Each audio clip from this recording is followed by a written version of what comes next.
The ballroom glittered like a corporate postcard, crystal chandeliers, polished marble.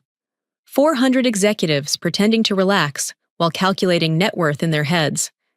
A jazz trio hummed near the stage. Derek Whitmore swirled his champagne slowly, watching the bubbles rise as if they were quarterly profits. Then he turned and walked straight toward me. He stopped just close enough for the surrounding circle to hear him clearly. His eyes drifted down to my navy suit, the same one I've worn to board reviews, crisis briefings, and acquisition negotiations. "Angela," he said, tilting his glass slightly. "You could have at least dressed like leadership tonight." A few guests chuckled. Someone coughed to hide a laugh. The sound spread controlled. Polite, corporate. I smiled. The party continued. Despite the snow blanketing the streets, "It's really cold where I am. How about where you are listening to this story? What's the temperature right now?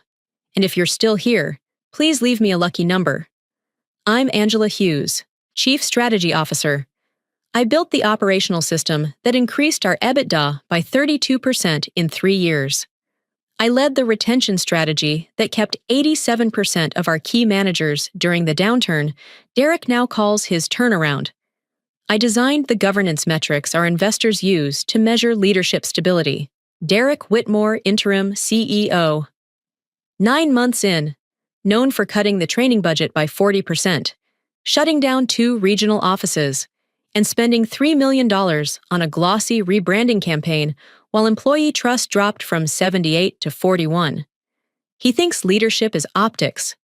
I stepped slightly back from the stage lights, letting him enjoy the spotlight. What Derek didn't know was simple. The board had already finished its confidential vote. The chairman approached the microphone, cleared his throat, and said evenly, "Before dessert, we have a leadership announcement." The next part of the story contains some fictional elements and uses AI to clarify the message and enhance the emotional experience. If you empathize, I greatly appreciate it. If not, I hope you have a peaceful evening and a good night's sleep. The laughter from the gala still echoed in my ears. But what truly burned wasn't the joke about my suit. It was the culture Derek had been dismantling for 9 straight months. The humiliation was personal. The damage he caused was systemic. I remember the executive meeting when he leaned back in his chair and said, almost proudly, "Sentiment doesn't show up on a balance sheet." That was his philosophy in a single sentence.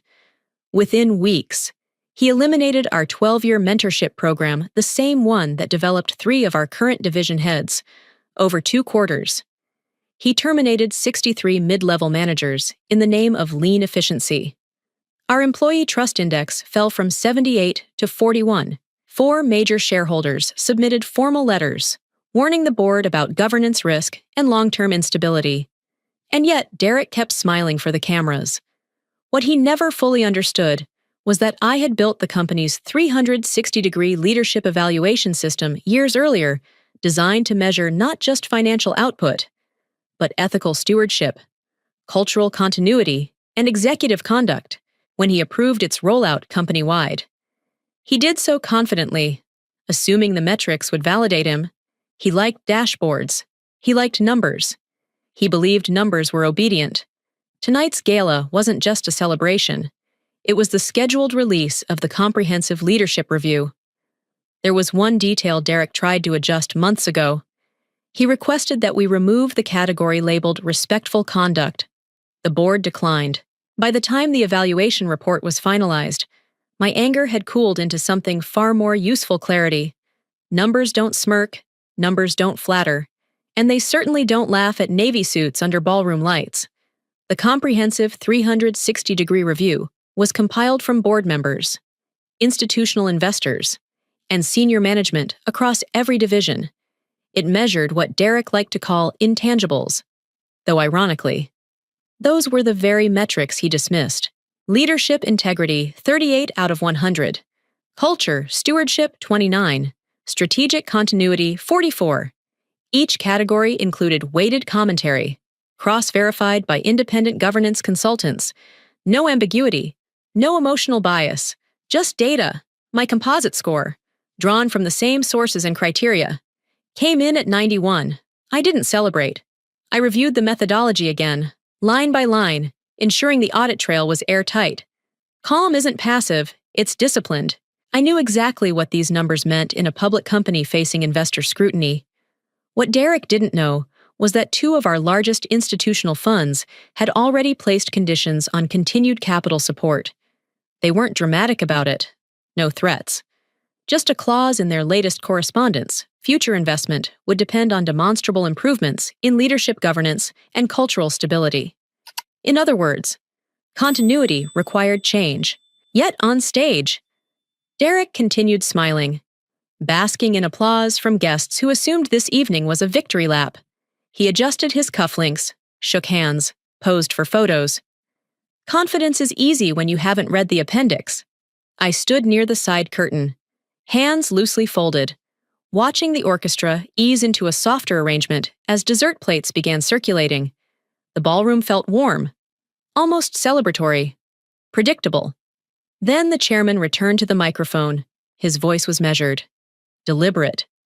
Before we conclude tonight's program, I'd like all executive officers to remain after our guests finish dessert.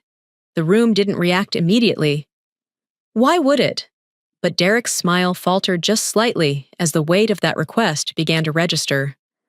When the last dessert plates were cleared and the ballroom doors quietly closed, the temperature in the room shifted. The investors stayed seated. The senior executives remained standing along the perimeter. No music, no clinking glasses, just anticipation. I felt none of it. Control, when earned, doesn't tremble. The chairman adjusted the microphone and spoke with deliberate calm. The board has concluded the leadership review. A subtle murmur moved through the remaining guests. Derek stood near the center aisle, posture relaxed, one hand in his pocket. He looked at me briefly and gave a knowing half-smile, the kind reserved for ceremonial acknowledgments. In his mind, this was about recognition, a tribute to service, something polite and non-threatening. "Angela," the chairman said, turning toward me. "Would you please join us on stage?" I walked forward without hesitation. No rush, no theatrics, just measured steps across polished marble. I could feel eyes tracking the movement, recalculating assumptions in real time.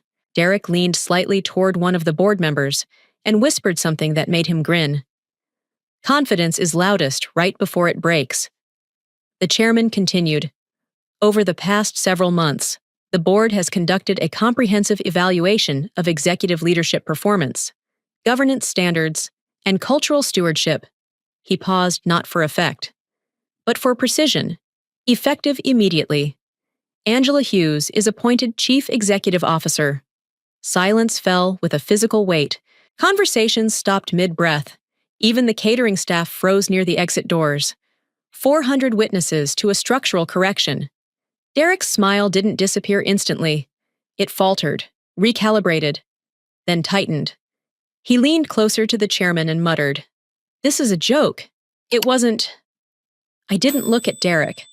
I looked at the room, the investors who had demanded stability, the senior managers who had endured months of attrition, the board members who had read every data point. The chairman spoke again, voice steady. "Mr. Whitmore's interim contract expires tonight. The board thanks him for his service during the transitional period." There it was. Not a firing, not drama, a contractual conclusion. Derek straightened, color rising in his face. "You can't do this without notice," the chairman replied calmly. "The notice was embedded in the performance clause you signed." I took the microphone, then not to celebrate, but to begin. Control is powerful, but legal truth is final. As I stood on that stage, I didn't need to raise my voice. The contract Derek Whitmore signed 9 months ago was already doing the speaking for me. His agreement was clear, plain English. No hidden traps. Interim leadership subject to performance governance review, including cultural and ethical metrics as defined in Appendix C. Appendix C was the very framework he once dismissed as soft management theory. It outlined measurable standards, retention stability, conduct benchmarks, employee trust variance, and board confidence thresholds. Derek had signed every page.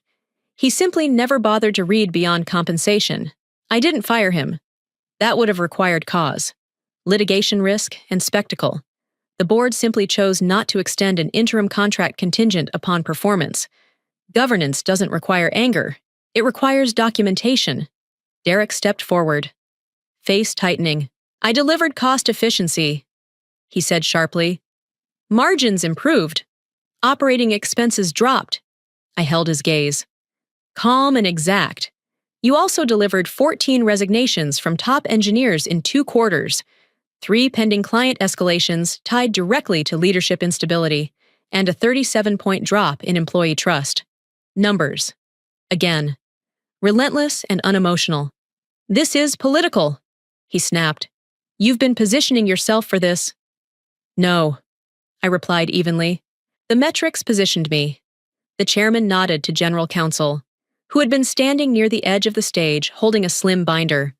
Our corporate attorney stepped forward and opened it without drama. In addition, she said, the board received formal complaints regarding executive conduct inconsistent with our code of ethical leadership. Derek scoffed. Anonymous gossip. She turned a page. 2 were signed. 1 included video documentation. The screen behind us flickered briefly. A clip short. Unmistakable. Derek at a regional town hall, laughing while referring to a mid-level manager's concerns as emotional noise. Another excerpt captured his remark at tonight's gala about my suit. The room didn't gasp. It absorbed. This constitutes a breach of the respectful conduct standard outlined in Section 4. Counsel concluded. The truth wasn't loud. It didn't need to be. It tightened the space around him, clause by clause. For the first time that evening, Derek had nothing left to negotiate. Justice. When it moves, rarely raises its voice, it documents, circulates, and archives. By midnight, the clip from the gala, Derek's comment about my suit, followed by the board's announcement, was already circulating internally through the executive compliance channel. Not leaked, distributed, labeled as part of the official leadership transition record. By 8 the next morning, shareholders received a concise governance risk summary prepared by counsel and approved by the board. It outlined performance metrics, cultural decline indicators, and the contractual basis for non-renewal of the interim CEO agreement. No adjectives, just timestamps, vote counts, and trend data. Public companies survive on transparency. Ambiguity is expensive. Derek, however, was not prepared to exit quietly. Before noon, he requested private calls with 2 senior board members, longtime allies he believed would defend him. I was copied on the scheduling notices, a procedural courtesy that felt almost surgical. Both directors had already voted against extending his contract. They took the calls anyway. The conversations were brief. By early afternoon, Derek's tone shifted from indignant to urgent. He sent a message to the executive group claiming procedural irregularities. Our general counsel responded within minutes, attaching the independent audit confirmation of the leadership review process. Everything had been reviewed, cross-verified, and signed. He began pacing outside the boardroom glass walls, phone pressed tightly to his ear. The confidence he carried at the gala had evaporated into calculation. For the first time, he looked like a man measuring consequences instead of optics. Then the final piece arrived. At 3:17 in the afternoon, our largest institutional investor, holding just over 12% of outstanding shares, sent a formal email to the board and executive leadership. The message was direct. They supported the board's decision, endorsed my appointment as CEO, and requested immediate implementation of a comprehensive culture restoration plan. No drama, just alignment. The email closed with a single sentence: sustainable returns require accountable leadership. Derek read it over my shoulder in silence. Cold justice doesn't celebrate. It settles. Resistance rarely sounds strategic. It sounds desperate. By late afternoon, Derek formally demanded a re-audit of the leadership review, alleging what he called political manipulation, disguised as governance. He delivered the accusation in writing, copying the board, counsel, and external investor representatives. The tone was sharp, calculated, and just controlled enough to appear rational. The board did not argue. They escalated. Within hours. An independent auditing firm, one we had previously retained for compliance validation, was invited to re-examine the entire 360-degree leadership evaluation process. Raw data, weighting formulas, survey authentication logs, and consultant notes were transferred under sealed review. Transparency, when done correctly, is almost clinical. I said nothing publicly. Silence. In that moment. Wasn't weakness.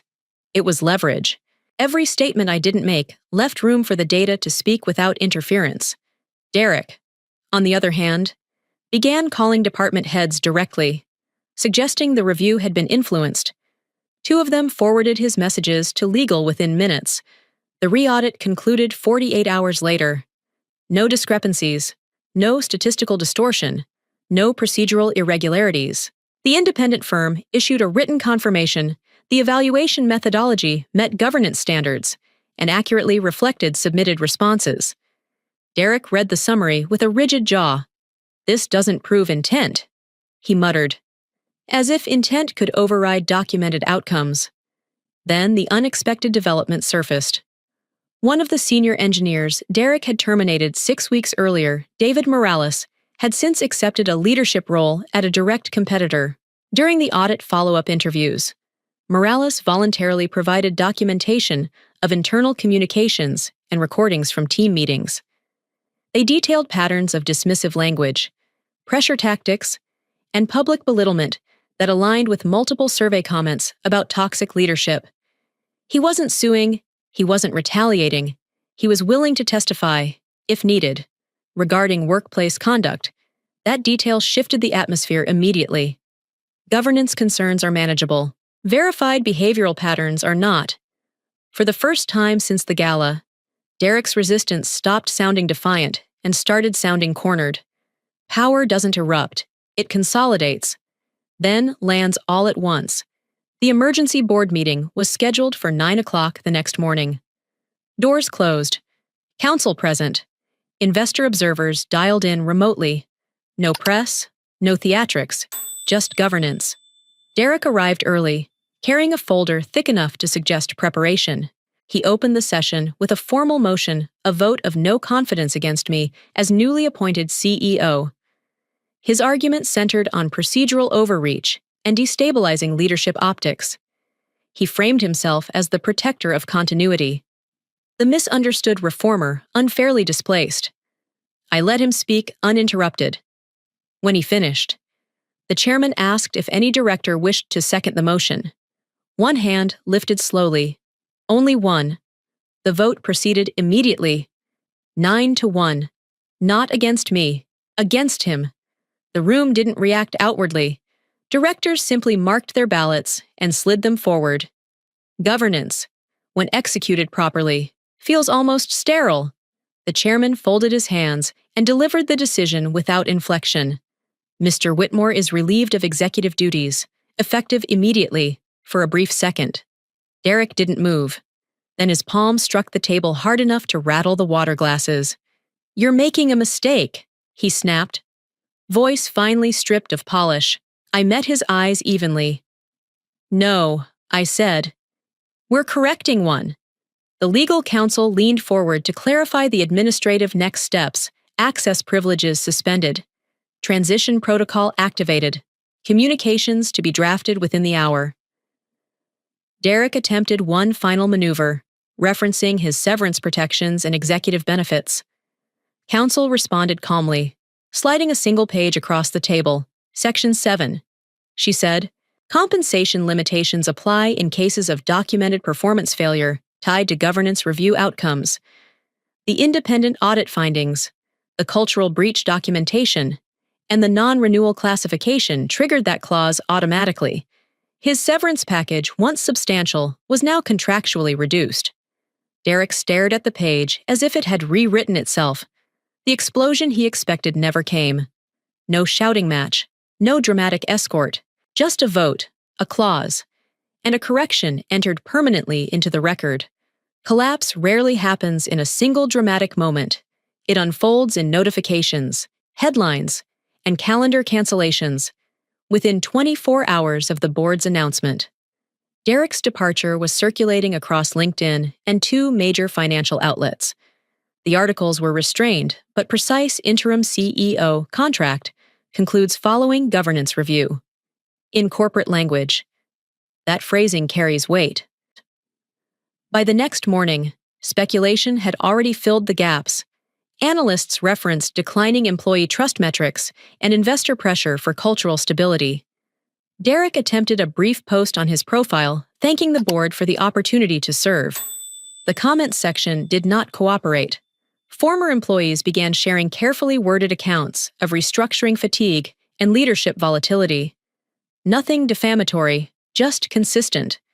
Then came the quieter consequences. Two companies that had been in advanced discussions with him for chief executive roles withdrew their invitations within the same week. One cited alignment concerns. The other simply wished him well. Reputation in executive circles is less about what is said publicly and more about what is whispered privately. The contractual reduction of his severance package became official once performance failure was formally logged under governance review standards. 70% of the projected compensation was eliminated under Section 7. There was no negotiation window. The clause was automatic. Late Friday evening, I received a single email from Derek. No greeting. You orchestrated this. I read it once.